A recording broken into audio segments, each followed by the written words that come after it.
नमस्कार दोस्तों। आज मैं आपको सुनाने जा रही हूँ जब पौधे ने लिया दादाजी के आंसुओं की एक एक बूंद का ऐसा बदला कि बेटे बहू के पैरों तले जमीन खिसक गई। बहू, बहुत भूख लगी है, खाना बन गया हो तो दे दो। उसके बाद मुझे कुछ काम से जाना है। अपने बेटे सुमित के ऑफिस जाने के बाद रामपाल जी अपने कमरे से बाहर निकलते हुए बोली और जैसे ही डाइनिंग टेबल पर बैठने लगी तभी उनकी बहू रूही तैयार होकर अपने कमरे से बाहर आई और बोली, पिताजी, अभी मेरे पास समय नहीं है, मुझे अपनी सहेली के साथ शॉपिंग पर जाना है। लेकिन बहू, मुझे बहुत तेज भूख लगी है, खाना खाने के बाद मुझे दवाई भी लेनी होती है, रामपाल जी ने कहा। तब रूही गुस्से से भरी आवाज में बोली, एक बार में सुनाई नहीं देता क्या आपको? 2 घंटे में वापस आ जाऊंगी, अभी आप अपने लिए चाय बनाकर पी लीजिए। इससे पहले रामपाल जी कुछ और कहते, उनकी बहू रूही बाहर निकलकर अपना स्कूटर स्टार्ट करके सर से निकल गई। रामपाल जी हैरानी से उसे देखते ही रह गए। कोई और विकल्प नहीं था, इसलिए रसोई घर में जाकर रामपाल जी ने 1 कप चाय बनाई और उसके साथ एक बिस्कुट खाकर काम चला लिया। लेकिन काफी देर हो जाने के कारण अब रामपाल जी की भूख से बुरा हाल था।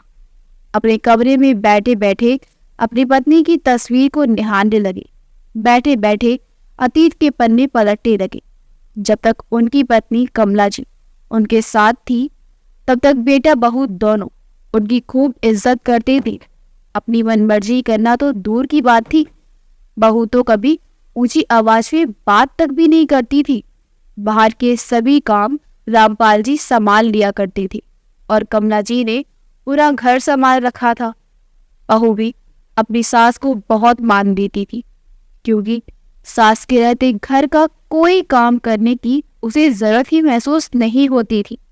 मुफ्त की नौकरानी जो मिली हुई थी उसे। लेकिन समय हमेशा एक साथ नहीं रहता। धीरे धीरे कमला जी की तबीयत बिगड़ने लगी। जांच करवाई तो पता चला कि उन्हें टीबी है। रामपाल जी अपनी पत्नी को खोना नहीं चाहते थे।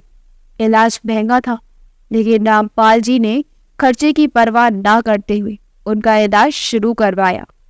अब तो बहू बेटे ने भी अपने माँ पिताजी के साथ सीधे मुंह बात करना छोड़ दिया था। लेकिन रामपाल जी और कमला जी को बेटे बहू के इस बदले व्यवहार का कारण समझ में नहीं आया। एक दिन रामपाल जी का बेटा उनके पास आया और बोला, पिताजी, आप जानते हैं कि माँ की बीमारी आखिरी स्टेज पर है और जब माँ को बचाया ही नहीं जा सकता तो इतना पैसा खर्च करने की क्या जरूरत है? इस तरह तो आप हमें कंगाल ही कर देंगे। कम से कम मेरी बीवी और बच्ची का तो सोचिए। इतनी बात सुनते ही रामपाल जी का कलेजा छलनी हो गया। वे बोले, बेटा, मैं अपनी कमाई में से की गई बचत को तेरी माँ के इलाज में लगा रहा हूँ, तो तुम्हें इस बात से क्या परेशानी है? और जिसके बारे में तू ऐसी बात कर रहा है वही तुझे इस दुनिया में लेकर आई है। क्या क्या नहीं किया तेरी माँ ने तेरे लिए? तभी सुमित बोला, हाँ हाँ, कोई एहसान नहीं कर दिया, सभी माँ बाप अपने बच्चों के लिए करते हैं। बेटे की इतनी बात सुनकर रामपाल जी को एहसास हो गया कि आज माँ की ममता पैसे के सामने छोटी पड़ चुकी थी। लेकिन फिर भी रामपाल जी ने हार नहीं मानी। पत्नी की अंतिम सांस तक उसे बचाने की कोशिश की, लेकिन कुदरत को कुछ और ही मंजूर था। लगभग 6 महीने के इलाज के बाद कमला जी इस दुनिया को अलविदा कहकर चली गई। पत्नी के जाते ही जैसे रामपाल जी की तो दुनिया ही उजड़ गई थी। अक्सर बहू उनके साथ इसी तरह ऊंची आवाज में और बदतमीजी से बात करती, और यदि वे बहू से कुछ कहते तो उन्हें अपने बेटे के गुस्से का शिकार होना पड़ता था। रामपाल जी नितांत अकेले हो गए थे। हालांकि उनके 12 साल के पोते को उनके साथ बहुत अच्छा लगता था, लेकिन रामपाल जी को उसके साथ बैठने का ज्यादा मौका नहीं मिलता था। सुबह के समय वह स्कूल चला जाता था और शाम को ट्यूशन पढ़ने। और कभी थोड़ी देर के लिए अपने दादाजी के पास बैठता तो उसकी माँ कोई ना कोई काम बता देती और बहाने से उसे अपने पास बुला लेती। एक रविवार के दिन जब सुमित घर पर था तो अपने पिता के पास आया और उनसे बोला, पिताजी, मुझे आपसे कुछ बात करनी है। तो रामपाल जी बोले, हाँ बेटा, कहो क्या कहना है। पिताजी, मैं कहना चाहता था कि अब गांव में हम तो रहते नहीं हैं, इसलिए गांव के मकान की देखभाल भी नहीं हो पाती। अब आपकी तबीयत भी ठीक नहीं रहती, इसलिए मैं सोच रहा था कि गांव वाले मकान को बेच देते हैं। ये बात सुनते ही रामपाल जी बोले, नहीं बेटा, मैं अपनी पुश्तैनी संपत्ति को बेचना नहीं चाहता। तभी रूही बोली, आप तो जानते ही हैं कि सुमित ने अभी अभी नया बिजनेस शुरू किया है, इसलिए उन्हें पैसों की बहुत ज़रूरत है। और वैसे भी ज़माना बहुत ख़राब है, कहीं ऐसा ना हो कि किराएदार ही हमारे मकान पर कब्जा करके बैठ जाए। बेटे बहू की बात सुनकर अब उन्हें भी लगने लगा था कि वास्तव में जिंदगी का कोई भरोसा नहीं, इसलिए समय रहते सब काम निपटा लिए जाए तो अच्छा ही होगा। आखिरकार उन्होंने गांव का मकान बेच दिया और मिले हुए पैसों का 1/4 हिस्सा अपने पास रखकर बाकी सारा पैसा अपने बेटे को दे दिया। और रूही और सुमित बहुत खुश थे।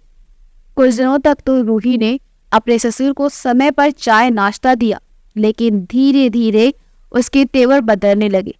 जो बहू पहले अपने ससुर को पानी तक हाथ में दिया करती थी, अब वही बहू उन्हें खाने के लिए भी तरसाने लगी थी। अपने ससुर को बात बात पर टोकना और ऊंची आवाज में बात करना उसका रोज का काम बन गया था। रामपाल जी को तकलीफ होती, पर वो घुट घुट कर रह जाती, लेकिन अपना दुख किसी के सामने प्रकट नहीं कर पाती थी। और आज तो हद ही हो गई थी। इंतजार करते करते दोपहर हो गई। दोपहर के 2 बजे रूही घर वापस लौटी। तब कहीं जाकर रामपाल जी को खाना नसीब हुआ। खाना खाकर वे अपने काम से बाहर चली गई। शाम को घर लौटे तो बहुत परेशान थी। तब तक उनका बेटा सुमित घर पहुंच चुका था। आकर बोली, बेटा सुमित, मुझे अपनी दवाई खरीदने के लिए पैसे चाहिए थी, इसलिए आज मैं बैंक गया था। लेकिन मुझे बड़ा आश्चर्य हुआ जब मैंने अकाउंट चेक किया तो उसमें केवल 10,000 रुपये ही पड़े थे। लेकिन ऐसा कैसे हो सकता है, क्योंकि कुछ समय पहले ही तो गांव का मकान बेचने के बाद मैंने अपने अकाउंट 20 लाख रुपए जमा करवाए थे। फिर वो सारे पैसे कहाँ गायब हो गए? और हम दोनों के अलावा तो उस अकाउंट में से पैसे कोई निकाल भी नहीं सकता। तुम पता करो कि आखिर बात क्या है, क्योंकि मैं तो बार बार बैंक के चक्कर नहीं लगा सकता। तभी सुमित भड़कते हुए बोला, पिताजी, आप जानते हैं कि हमारा जॉइंट अकाउंट है और बिजनेस में मुझे पैसों की ज़रूरत पड़ती रहती है। अगर मैंने आपके पैसे निकाल लिए तो इतनी कौन सी बड़ी आफत आ गई? और वैसे भी आपको पैसे की ज़रूरत ही क्या है? बेटे की बातें सुनकर रामपाल जी चौंक गए। सुमित अपनी बात कहकर अपने कमरे में जा चुका था और रामपाल जी आश्चर्य से भरी नजरों से देखते हुए ठगे से खड़े रह गए। अपनी बची हुई जिंदगी के लिए जो पैसे उन्होंने बचाकर रखे थे, अब वो पैसे भी उनके हाथ से जा चुके थे। कुछ दिन और बीते तो बहू ने रामपाल जी से कहा, पिताजी, रसोई घर में बर्तन झूठे पड़े हैं, उन्हें ज़रा साफ कर देना, आज मेरी तबीयत ठीक नहीं है। ऐसा कहकर रूही अपने कमरे में सोने चली गई। बहू की मदद करने के इरादे से रामपाल जी ने सारे बर्तन साफ कर दिए। बस फिर क्या था, उस दिन के बाद से रसोई घर में रोज सुबह बर्तन साफ करने का जिम्मा रामपाल जी को ही दे दिया गया। कभी कभी पोता जय अपनी माँ को दादाजी के साथ ऐसा व्यवहार करते देखता तो इस बात का विरोध करता, तो रोही उसे पढ़ाई पर ध्यान देने को कहती और डांट डपट कर उसके कमरे में भेज देती। उम्र होने के साथ साथ रामपाल जी की कमर में दर्द रहने लगा था, लेकिन फिर भी घर में शांति बनी रहे इसलिए जैसे तैसे काम कर दिया करती थी। लेकिन रूही को इससे भी शांति नहीं मिली। धीरे धीरे उसने काम का बोझ बढ़ाना शुरू कर दिया। एक दिन रामपाल जी की कमर में इतना दर्द हुआ कि उठना भी मुश्किल लग रहा था, इसलिए उन्होंने काम करने से इनकार कर दिया। बस उस दिन के बाद से ही रूही की आंखों में अपने ससुर जी खटकने लगे। बीमार ससुर को बिठाकर खिलाना तो उसे अपने सिर पर बहुत बड़ा बोझ लग रहा था, और एक दिन उसने रामपाल जी को एकदम आश्रम भेजने की जिद ठान ली। लेकिन रामपाल जी अपने घर को छोड़कर आश्रम जाना नहीं चाहते थे। उधर जय भी अपने दादाजी को खुद से दूर जाते देख रोने चिल्लाने लगा। लेकिन हुआ वही जो रूही चाहती थी। दादा पोता लाख गिड़गिड़ाए, लेकिन इस सब के बावजूद एक लाचार पिता को बोझ समझकर बेटा बहू ने वृद्धाश्रम पहुंचा दी। धीरे धीरे समय बीतने लगा। आज रामपाल जी को आश्रम गए 13 वर्ष बीत चुके थे, और पूरे 13 वर्षों के बाद जय उसी वृद्धाश्रम के सामने खड़ा था जहां उसके दादाजी को भेजा गया था। जैसे ही जय अंदर गया और अपने दादाजी के सम्मुख पहुंचा, लंबा चौड़ा शरीर और ढील ढोल देखकर रामपाल जी उसे पहचान ही नहीं पाए। दादाजी, कैसे हैं आप? जय ने कहा और उनके चरण स्पर्श किए। तभी रामपाल जी के मुख से निकला, जय बेटा, तुम? और ऐसा कहते हुए उनकी आंखों से तो जैसे आंसुओं का झरना फूट पड़ा। अपने पोते को उन्होंने गले से लगा लिया और थोड़ी देर और विरल अश्रुधारा दोनों ओर से बहती रही। फिर खुद को संभालते हुए जय बोला, दादाजी प्लीज मत रो, अब आपके रोने के दिन बीत चुके हैं। आज आप मेरे साथ अपने घर चलेंगे। तभी रामपाल जी बोली, कैसा घर बेटा? उस घर से तो सालों पहले मुझे बेइज्जत करके निकाल दिया गया था। अब तो ये आश्रम ही मेरा घर है और यहाँ रहने की मुझे आदत भी हो चुकी है। दिन रात तुझे देखने को दिल करता था, अब तुझे भी मिल लिया। अब तू चाहे यमराज भी मुझे लेने आ जाए तो भी कोई गिला नहीं। इतना समय में अपने दादाजी की याद नहीं आई तुझे? ऐसा हो सकता है क्या ये दादाजी की मैंने आपको याद ना किया हो? जिस समय आपको यहाँ भेजा गया था उस समय मैं बहुत छोटा था, मैं बहुत रोया था, लेकिन मम्मी पापा ने मेरी एक नहीं सुनी। उसके बाद 12वीं की पढ़ाई के बाद मम्मी पापा ने मुझे विदेश भेज दिया था, और उसके बाद बीच में मैं कभी घर नहीं आया। पढ़ाई पूरी करने के बाद मैंने वही नौकरी करनी शुरू कर दी, और अब विदेश से अच्छा खासा धन कमाकर लौटा हूँ। आपका पोता। मम्मी पापा को मेरी बहुत याद आती थी, लेकिन मैं वो सब नहीं भूल पाया जो उन्होंने आपके साथ किया था, इसलिए मैं भी उनसे मिलने नहीं आया। 10 दिन पहले ही भारत लौटा हूँ, लेकिन भारत पहुँचते ही तुरंत आपसे मिलने नहीं आ पाया।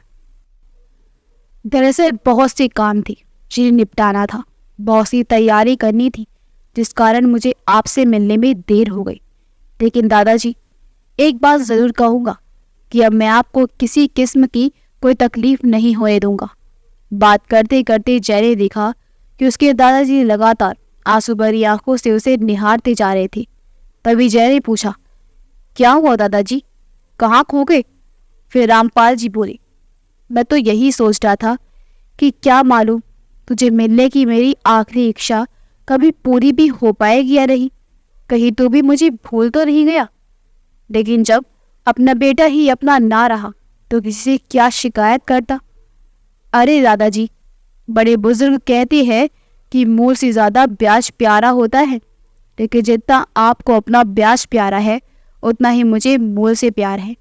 लेकिन मैं भी क्या करता, आपके पास आने से पहले आत्मनिर्भर होना मेरे लिए बहुत ज़्यादा ज़रूरी था। फिर रामपाल जी रोने गले से बोले, बेटा, आज तक मैं अपनी किस्मत को दोष देता आया था कि शायद मेरी किस्मत ही फूटी है जो ये दिन मुझे देखने पड़ी। लेकिन आज तुझसे मिलने के बाद मुझे अपनी किस्मत पर नाज हो रहा है कि भगवान ने मुझे तेरा जैसा होनहार पोता दिया। तब विजय उठ खड़ा हुआ और खुशी से बोला, तो फिर चलिए दादाजी, मैं आपका सामान पैक करता हूँ, आप तैयार हो जाइए।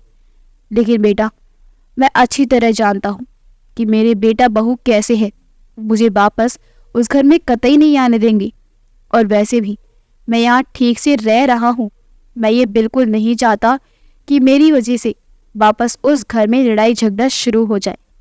थोड़े समय बाद आकर मुझसे मिल जाया करना।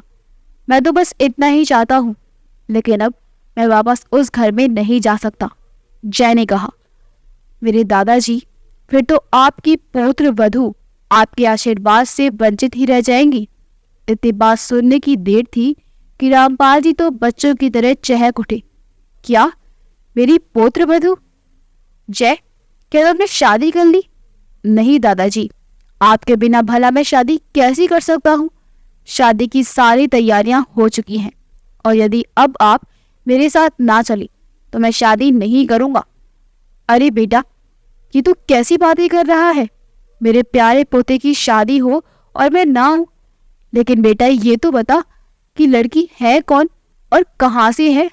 रामपाल जी ने उत्सुकता वश पूछा। तो जय बोला, दादाजी, काव्या दिल्ली शहर में है। वो भी मेरे साथ ही विदेश में नौकरी कर रही थी। वहीं मेरी उससे मुलाकात हुई और अब अच्छे दोस्त बन गए। विदेश में जब भी मुझे आपकी याद आती थी, मैं अक्सर वृद्ध आश्रम चला जाता था, तो काव्या ने भी मेरा साथ वहां जाना शुरू कर दिया। मैं उसके आचार व्यवहार से बहुत प्रभावित था, क्योंकि आज के जमाने की होते हुए भी उस बुजुर्गों के साथ बैठकर उनसे बातें करना, उनका सुख दुख बांटना बहुत अच्छा लगता था। और एक दिन ऐसा आया जब हम दोनों ने एक दूसरे को जीवन साथी बनाने का फैसला कर लिया। रामपाल जी अपने पोती जय के लिए बहुत खुश थे। तभी जय बोला, अब देर मत कीजिए दादाजी। लेकिन बेटा, आश्रम के संचालक से भी बात करनी पड़ेगी ना। अरे दादाजी, मेरी उन लोगों से बात हो चुकी है और सारी फॉर्मेलिटी में पहले ही पूरी कर चुका हूँ। आप बस चलने की तैयारी कीजिए। थोड़ी ही देर में जय अपने दादाजी को अपनी बड़ी सी कार में बैठाकर घर ले आया। उस घर को देखते ही रामपाल जी की आंखें फिर से सजल हो उठी, क्योंकि ये घर उन्होंने अपने खून पसीने की कमाई से बनवाया था, जो कि उनके ही नाम पर था। लेकिन फिर भी इस घर से बेइज्जत करके उन्हें वृद्ध आश्रम भेज दिया गया। बहुत गिड़गिड़ाए थे वो, इस घर में रहने की भीख मांग रहे थे, लेकिन बहू तो किसी भी हालत पे मानने को तैयार ही नहीं थी। और फिर जब अपनी ही औलाद ने उनके साथ धोखा किया, तो और किससे उम्मीद कर सकता था वो बेचारा बूढ़ा पिता। थोड़ी देर घर के बाहर खड़े हुए घर को यूं ही निहारते जा रहे थे कि तभी जय ने बैल बजाई, तो उसकी माँ रोही ने दरवाजा खोला। दरवाजा खोलते ही लाड़ करते हुए जैसे बोली, लो, अब आए हैं दूल्हे राजा। मुझसे कहकर गया था कि थोड़ी ही देर में आता हूँ। या शादी से पहले की रस्मों का मुहूर्त निकला जा रहा है और ऐसा कुछ अता पता ही नहीं। तभी जय बोला, माँ, जरूरी काम ना होता तो मैं ना जाता, लेकिन वो काम करना सबसे ज्यादा महत्वपूर्ण था। अच्छा, आखिर ऐसा कौन सा जरूरी काम था जो बाकी के सारे काम छोड़कर चला गया? रोही ने पूछा। उसी समय जय सामने से हटा तो रोही ने देखा कि दरवाजे पर उसके ससुर रामपाल जी खड़ी थी।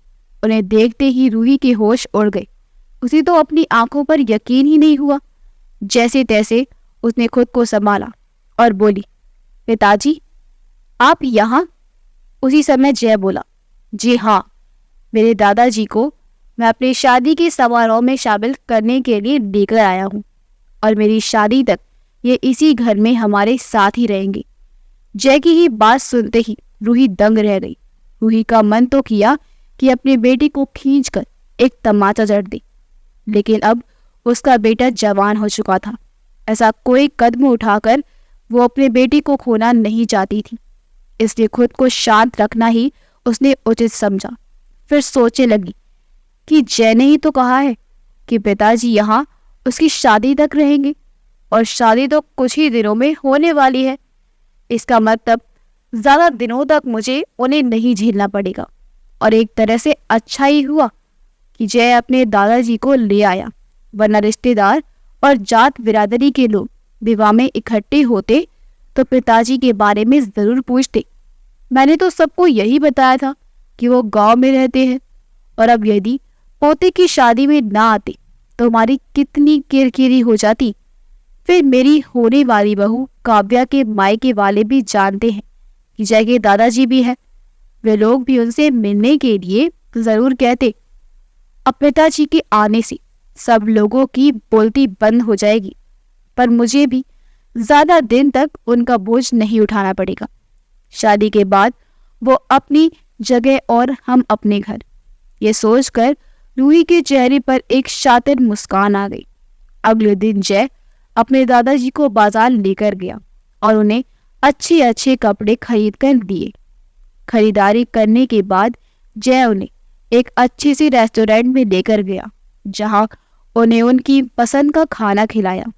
आज पहली बार रामपाल जी अपने पोते के साथ एक अच्छा समय बिता पाए। काफी देर बातचीत करते हुए उन्हें ऐसा महसूस हो रहा था कि जैसे वे अपने दोस्त के साथ बातें कर रहे हों। आखिरकार वो तारीख भी आ गई जिस दिन जय का विवाह होना था। विवाह के लिए एक बहुत बड़े होटल की बुकिंग की गई थी। आज रूही के कदम तो जमीन पर ही नहीं पड़ रहे थे। बेटे की शादी को लेकर वो बहुत अधिक उत्साहित थी। सबसे ज्यादा उत्साह तो उसे इस बात का था कि शादी के बाद उसके बेटा बहू विदेश की नौकरी छोड़कर यहीं बसने वाले थे। मन ही मन रूही सपने सजा रही थी कि बेटा बहू साथ रहेंगे तो जीवन कितना खुशहाल हो जाएगा, और कल को पोता पोती भी होंगे तो पूरे घर में चहकते फिरेंगे। हमारा बुढ़ापा तो खूब मजे में कटेगा। लेकिन एक कहावत है, बोए पीड़ का बबुल तो आम कहाँ से हुए। अपने भविष्य के सुनहरे सपने संजोते हुए वो शायद इस बात को भूल चुकी थी कि थोड़ी ही देर में जय तैयार होकर आया तो माँ उसकी बलाएं ही देती जा रही थी। और जैसे ही रामपाल जी ने अपने पोते को दूल्हा बना देखा तो उनकी आंखें खुशी के आंसू से भर आई, क्योंकि इस दिन का इंतजार तो वो कब से कर रहे थे। धूमधाम से विवाह की सारी रस्में संपन्न हुई। दूल्हा बना जय अपने दोस्तों और काव्या के परिवार वालों से अपने दादाजी को मिलवा रहा था और हर बात में अपने दादाजी को ही तवज्जो दे रहा था। और ये बात रूही को कतई पसंद नहीं आ रही थी, लेकिन अपने बेटे की शादी के समय वो कोई तमाशा बनाना नहीं चाहती थी, इसलिए वह चुप रही। परंतु मन ही मन उसने ठान लिया था कि शादी के बाद जैसे ही सभी रिश्तेदार चले जाएंगे तो वो अपने बेटे की एक भी नहीं चलने देगी और अपने ससुर को वापस वृद्धाश्रम भेज कर ही रहेगी। जब विदाई का समय हुआ तो नव विवाहित जोड़े के लिए आई फूलों से सजी गाड़ी में जय ने सबसे पहले अपने दादाजी को बिठाया। उसके बाद जय और उसकी पत्नी काव्या गाड़ी में बैठी। जैसे ही जय के माता पिता गाड़ी में बैठने लगे तो जय बोला, माँ, इस कार में आप लोगों की जगह नहीं बन पाएगी, आप दूसरी गाड़ी में आ जाइए। इतनी बात सुनते ही रूही के कलेजे पर सांप लौटने लगा। चेहरे से ईर्ष्या साफ झलक रही थी, लेकिन फिर इधर उधर देखा तो सभी रिश्तेदार उसकी ओर ही देख रहे थे। उसने फीकी सी हंसी के साथ अपने पति को लेकर दूसरी कार में जाकर बैठ गई। घर पहुंचकर दूल्हा दुल्हन के स्वागत की तैयारी करनी थी, इसलिए रूही ने ड्राइवर को जल्दी से उन्हें घर पहुंचाने को कहा। रास्ते भर मन ही मन सोचती आ रही थी कि आज जय और काव्या को तो घर में धूमधाम से स्वागत किया जाएगा, लेकिन जय के दादाजी को मैं अपने घर में बिल्कुल नहीं आने दूंगी और चौकर से ही वापस वृद्धाश्रम भेज दूंगी। थोड़ी ही देर में रूही अपने पति सुमित के साथ अपने घर पहुंच गई। घर पहुंचकर देखा तो दूल्हा दुल्हन की गाड़ी अभी तक नहीं आई थी। ये देखकर रूही ने राहत की सांस ली कि चलो, बच्चों के स्वागत की तैयारी के लिए थोड़ा समय मिल जाएगा। बड़े उत्साह के साथ दौड़ते दौड़ते उसने सारी तैयारियां की। चावलों से भरा कलश द्वार पर रखकर तिलक और आरती के लिए थाल सजाकर ले आई और बच्चों की राह देखने लगी। 1 घंटे से भी ज्यादा समय हो गया था, लेकिन बेटा बहू का कुछ अता पता नहीं था। उनकी राह देखते देखते जब थक गई तो सुमित से बोली, देखिए तो आपका बेटा आखिर वह कहाँ गया, मैं फोन लगाकर पूछता हूँ। ऐसा कहते हुए सुमित ने जय को फोन लगाया, लेकिन जय ने फोन नहीं उठाया। अब तो बेटा बहू का इंतजार में माँ बाप की आंखें पथराने लगी थी, लेकिन कोई नहीं आया। रूही ने अपने बेटे को फिर से फोन लगाया तो जय ने फोन उठा लिया।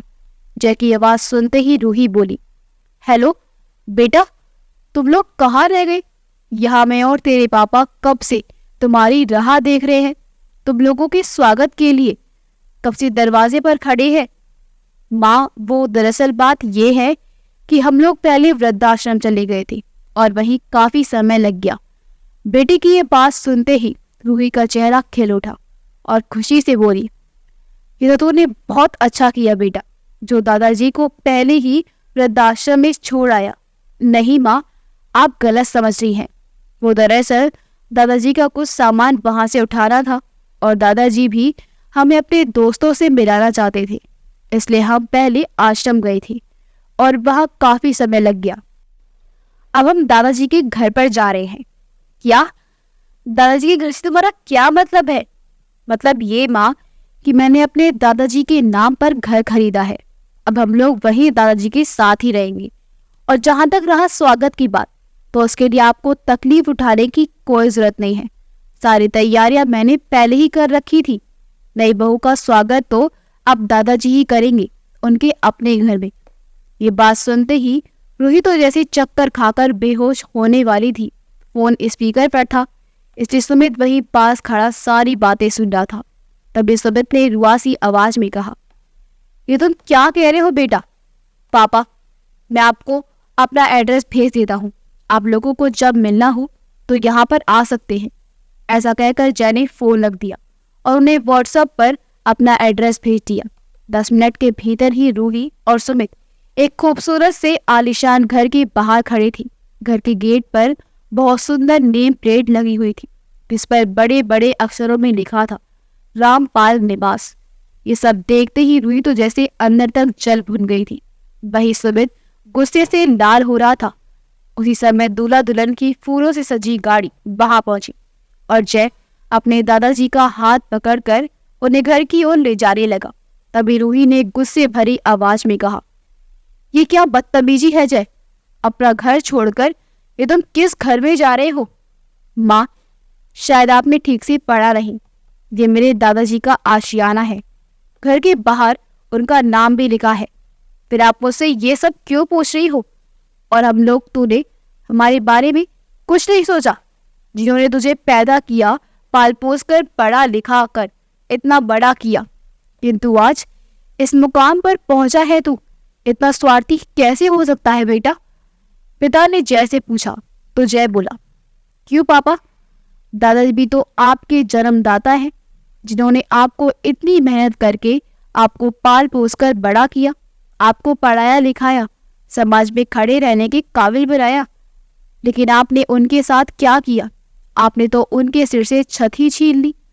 जो घर उन्होंने अपनी मेहनत से बनवाया था, खून पसीने की कमाई से बनवाया था, उन्हें इतना बड़ा धोखा देने से पहले आपको इस बात का ख्याल नहीं आया? भगवान का शुक्र कीजिए कि मेरे दादाजी ने आपसे वो घर खाली नहीं करवाया। बहुत बड़ा दिल है उनका। आप दोनों के पास तो दादाजी का बनाया हुआ मकान है, आप वहां आराम से रहिए। लेकिन मुझसे उम्मीद मत कीजिएगा कि मैं अब आपके साथ रहूंगा। दादाजी हमारे स्वागत के लिए आरती की थाली लिए खड़े हैं।